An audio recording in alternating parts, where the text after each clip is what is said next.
আসসালামু আলাইকুম প্রিয় শিক্ষার্থীবৃন্দ। আজকে ইন্টারমিডিয়েটের তথ্য ও যোগাযোগ প্রযুক্তি তথ্য ও যোগাযোগ প্রযুক্তি যেটা বর্তমান ছাত্রছাত্রীদের কাছে এক আতঙ্কের বিষয়। এই তথ্য প্রযুক্তিতে নাকি বছরের পর বছর প্রাইভেট পড়েও ভালো রেজাল্ট করা যায় না, অনেকে ফেল করে। তো আমি সেই সকল শিক্ষার্থীদেরকে বলবো, এটা আসলে কোনো আতঙ্ক নয়।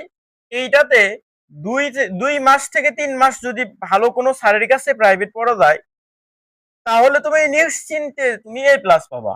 আমি নিজে প্রমাণ, আমি কোনো শিক্ষকের কাছে না পড়েই বাসায় পড়েই, তবে কিছু কৌশলী হতে হয়। আমি যেভাবে A+ পেয়েছিলাম সেটা তোমাদের সাথে শেয়ার করব। আর আমি নিজেও আজকে নতুন একটি বই হাতে পেয়েছি। তোমাদেরকে তথ্য যোগাযোগ প্রযুক্তি ইউটিউবে ফ্রি ক্লাস থাকবে। আর যারা আমার কাছে পড়তে চাও তারা যোগাযোগ করতে পারো। আশা করি ভালো রেজাল্ট হবে।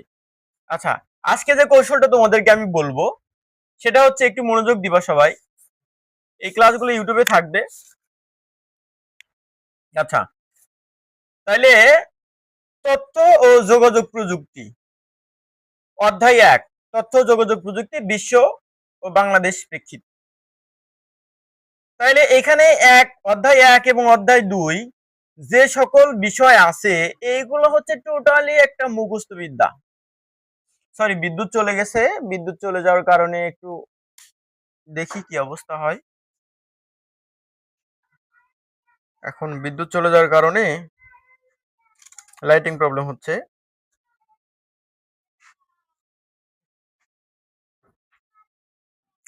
আচ্ছা, বিদ্যুৎ চলে যাওয়ার কারণে লাইটিং প্রবলেম, যাই হোক।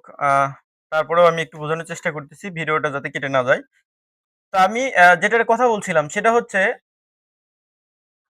এই যে এক অধ্যায়, যেটা দেখো, ভার্চুয়াল রিয়েলিটি থেকে ভার্চুয়াল রিয়েলিটি প্রযুক্তি সম্পর্কে বর্ণনা দাও। তোমরা যে স্যারের কাছে এত মাসের পর মাস প্রাইভেট পড়ো, কখনোই কিন্তু তোমাদেরকে এইগুলো পড়ায় না। স্যার শুধু তোমাদের and gate, or gate, not gate, nor gate, এই যে চিত্রগুলা বোঝানোর চেষ্টা করে, তোমাদের মাথার মধ্যে জীবনেও ঢুকে না। স্যার তো দেখে এসে 2-4টে তাল মিলাইয়া দেয়, কিন্তু তোমরা তো জীবনেও করতে পারো না। ওই তাল মিলাইতেই 4-5 মাস শেষ হয়ে যায়, তোমরা আইসিডি কোনো কিছুই বুঝো না, পরীক্ষা তো করতে পারো না। এই এক অধ্যায় থেকে মাস্ট বি একটা থাকবেই, দুইটাও থাকতে পারে। তাহলে তুমি যদি এটা ভালো করে পড়ে যাও, এইখান থেকে কিন্তু উত্তর করতে পারো। একটু খেয়াল করো, ভার্চুয়াল রিয়েলিটি প্রযুক্তি সম্পর্কে বর্ণনা দাও। 25 সালে আসছে। এই যে দেখো, ঢাকাতে, ময়মনসিংহে, দিনাজপুরে, বরিশালে 24 আসছে। আবার ঢাকাতে আসছে, মাদ্রাসা বোর্ডে আসছে দেখো 23 সালে। মানে একটা কোশ্চিন কতগুলা বোর্ডে আসছে, কতগুলা স্কুলে আসছে। তার মানে এই কোশ্চিনটা কিন্তু অনেক কমন। আচ্ছা, এরপরে একটু দেখি, শিক্ষা, গবেষণা ও চিকিৎসা ক্ষেত্রে ভার্চুয়াল রিয়েলিটি প্রযুক্তির কার্যক্রম বিশ্লেষণ করো।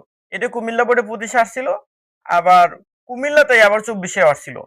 তাহলে আমরা দেখলাম ডাবল রিপিটেড হয়েছে। এইটা কিন্তু 26-এ তোমাদের কিন্তু রাজশাহীতেও আসতে পারে, বরিশালেও আসতে পারে, দিনাজপুরও আসতে পারে। এবার আসবো আমরা 3 নম্বরে, প্রাত্যহিক জীবনে ভার্চুয়াল রিয়েলিটি প্রভাব বিশ্লেষণ করো। এইটা দেখো, 24-এ 2টা বোর্ডে আসছে, আবার ময়মনসিংহে 23-এ আসছে, আর বাকিগুলা কিন্তু 26-এ প্রতিটা বোর্ডের জন্যই কমন আছে। আমি এটাই তোমাদের বোঝাতে চাচ্ছি যে তোমরা যদি এইভাবে ধরে ধরে এক অধ্যায়ের যেগুলো বোর্ডে আসছে এইগুলো যদি টোটালি তোমরা পড়ে যেতে পারো, আমি চ্যালেঞ্জ করে বলতেছি তোমরা এখান থেকে 10 মার্ক পাবা, এক অধ্যায় থেকে 10 মার্ক তুলতে পারবা। তুমি একটু দেখো যেগুলো কমন আছে, আমি এগুলো দেখিয়ে দিচ্ছি। এখান থেকে নতুন বই নিয়ে আসছি তোমাদের ভালো রেজাল্ট করার জন্যই।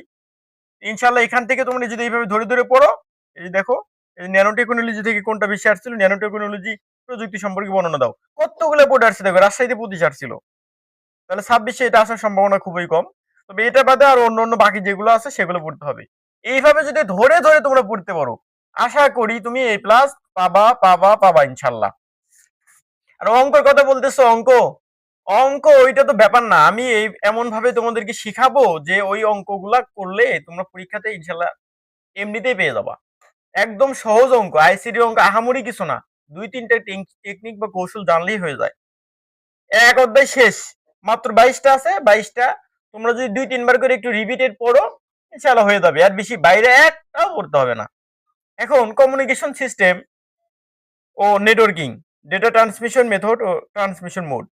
তাহলে এখানে রাজশাহীতে যেটা আসছে সেটা আমরা স্কিপ করে যাব, বাকিগুলো একটু দেখে যাব। তার মাধ্যমটা একটু দেখে যাব, যেগুলো বেশি আসছে সেগুলা। ওয়্যারলেস কমিউনিকেশন সিস্টেম দেখবো। এইখান থেকেও কিন্তু তোমরা একটা কোশ্চেন পেয়ে যাবা 100 তাহলে আমরা এই প্রথম 2টা অধ্যায় যদি ভালো করে পড়ি আমরা 20 মার্ক এখান থেকে তুলতে পারবো।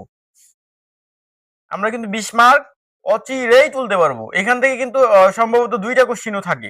2টা যদি থাকে তাহলে আমি কিন্তু ওই যে কোশ্চেনে লেখা থাকে যে কোনো 5টি উত্তর দাও। তাহলে এখান থেকে 2টা ওটা একটা 3টা। তাহলে মিনিমাম 20 থেকে 30 নাম্বার এই 2 অধ্যায় থেকে তুলতে পারবো। তাহলে এই 2টা অধ্যায় আমাকে কি করতে হবে? 100 করতে হবে। আর অঙ্ক এখন আমরা আসি। এই যে সংখ্যা পদ্ধতি ও ডিজিটাল কোডিং ডিজিটাল ডিভাইস, সংখ্যা পদ্ধতি রূপান্তর। মুখস্থ যে কয়টা আছে একটু আমরা মুখস্থ করে নিব। বাকি যে কয়টা অঙ্ক আছে এই যে এগুলো সব মুখস্থ বিদ্যা। এতগুলো আসছে, বারবার আসছে, এই যে বারবার আসছে, এই যে বারবার আসছে। এগুলা কিন্তু খ নাম্বারে আসে। এগুলো মুখস্থ করে নিতে হবে। আচ্ছা, এই যে and gate, or gate, not gate এই অঙ্কটুকু তোমাদের কাছে একটু ক্রিটিক্যাল মনে হয়। আর বাকি যে ওই যে নিচের গুলো আছে বা অন্যগুলো আছে ওগুলো আমি যখন করাবো তখন তোমরা বুঝবা বোর্ড কোশ্চেন সমাধান করে। ধাপে ধাপে ইউটিউবে এগুলো দেওয়া হবে। HTML HTML এটা আর একটা হচ্ছে আতঙ্কের নাম যে HTML তো এটা মোবাইলে যখন আমরা গুগলে সার্চ করি তখন HTML পাওয়া যায় বা HTML কোডিং আসে, এটা খুবই কঠিন। আরে ভাই এটা তেমন কোনো কঠিন না, এটা একটা বা দুইটা একটু রুলস বা কৌশল ফলো করলেই ইনশাআল্লাহ তো এখানে ফুল মার্ক তোলা যায়। আমি আশা করি তোমাদের বুঝাইতে পারছি। এটা আহামরি তেমন কোনো কঠিন না। এই HTML আর হচ্ছে প্রোগ্রামিং ভাষা দুইটাই সহজ, মানে ছোট্ট একটু নিয়ম ফলো করা লাগে। তেমন কিছু না। এটা 1 থেকে 2 মাসের মধ্যেই রিকভার করা যায়। সুতরাং টোটালি 3 মাস যদি তোমরা সময় দাও A প্লাস থাকবে ইনশাআল্লাহ, আমি গ্যারান্টি দিয়ে বলতেছি। এটা আহামরি কঠিন না।